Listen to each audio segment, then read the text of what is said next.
Hi, I'm Mark. In this video, I'm going to show you how to install new valves in an overhead valve engine. When installing a new valve, the valve needs to be honed. That's a process of removing a small amount of metal from both the valve and the valve seat so they perfectly match. To do that, I use a valve grinding compound. I'll place a small amount of the compound on the face of the valve.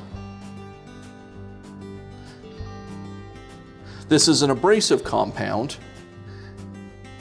and I'll rub the valve against the valve seat, and that will make those two surfaces meet perfectly. I place the valve into the head, and I'll use a valve lapping tool.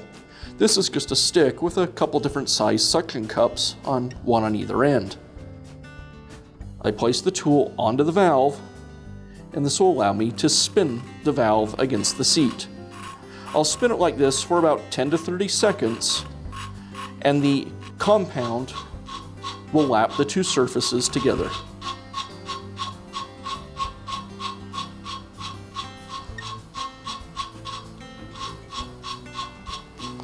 And that should do it. Now, once again, I'll remove the valve. And this step is very important. I need to remove all of the lapping compound from the valve. The compound is abrasive, and if I left it in place, it would work its way through the engine and wear down all of the components. I'll use some brake cleaner to help remove the compound.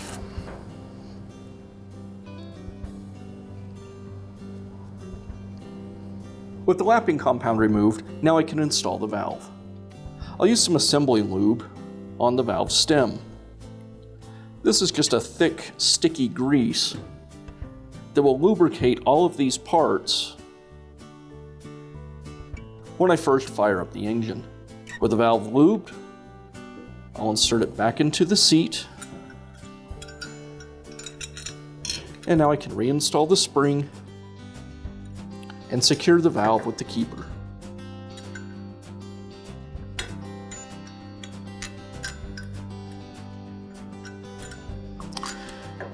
And if you're replacing both valves, you'll do the same thing for the second valve.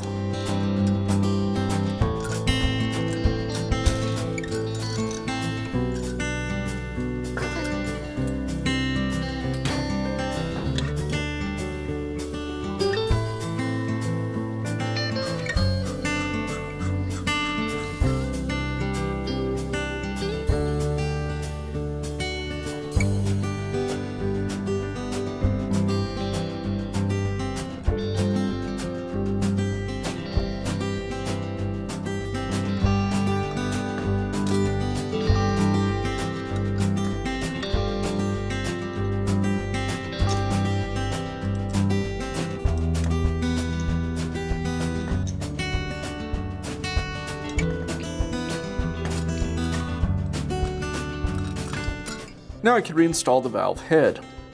I'll install a new gasket and then align the head.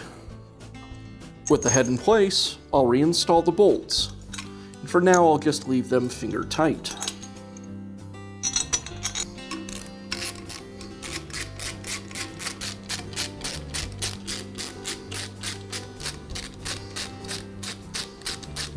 The head bolts will need to be torqued to a specific value.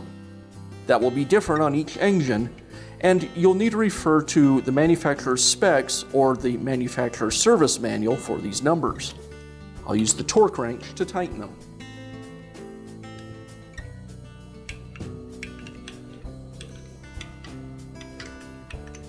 Now I'll reinstall the rocker arms. Place them down into the engine so they rest on top of the tappets. And then I'll compress the valve spring and place the rocker arm onto the push rod.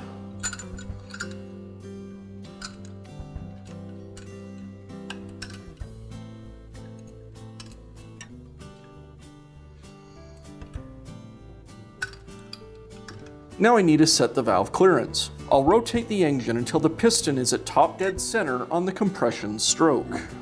I'll use 2 wrenches to set the clearance. One to hold the adjusting nut, and one to loosen and tighten the capture nut.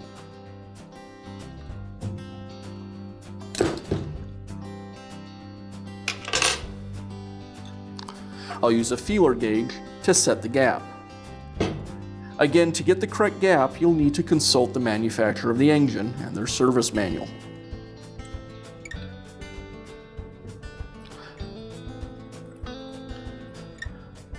I'll adjust the rocker arm until it's tight against the feeler gauge, but I still want to be able to move the feeler gauge side to side.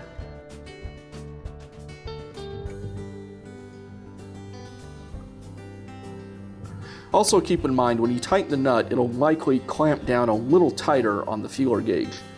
So I'll usually set it right where I want it, and then back off the adjusting nut just a small amount.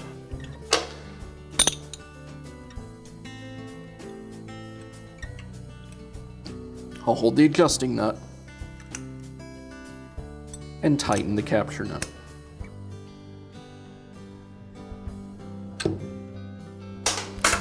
Check it again with the gauge.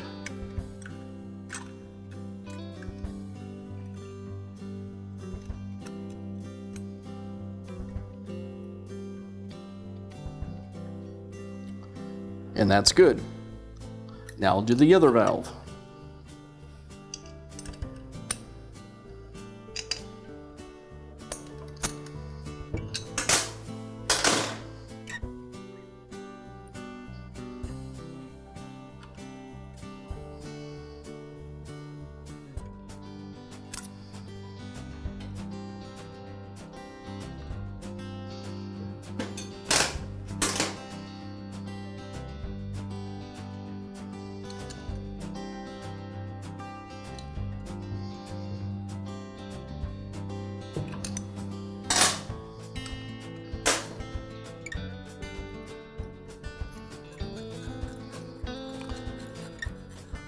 And that's set correctly now. I'll reinstall the valve cover and torque the bolts to the specified setting. And I'll finish up the repair by reinstalling the engine's other components.